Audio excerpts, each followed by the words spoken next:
వస్తువుల కొనుగోలులో ప్రజలు ఎలాంటి మోసాలకు గురికాకుండా అధికారులు చర్యలు చేపట్టారు.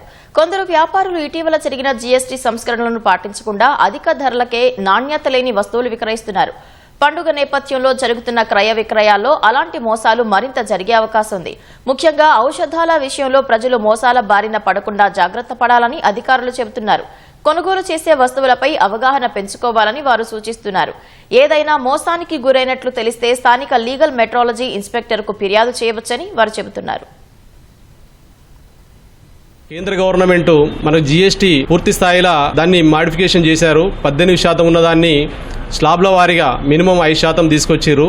అయినప్పటికీ కూడా ఈరోజు వ్యాపారులు కూడా ప్రజల్ని మోసం చేస్తూ ఆ తగ్గించిన రేట్ను ముందుకు తీసుకురాకుండా మళ్ళీ అదే శాతాన్ని ప్రజల మీద రుద్దుతూ ఉన్నారు.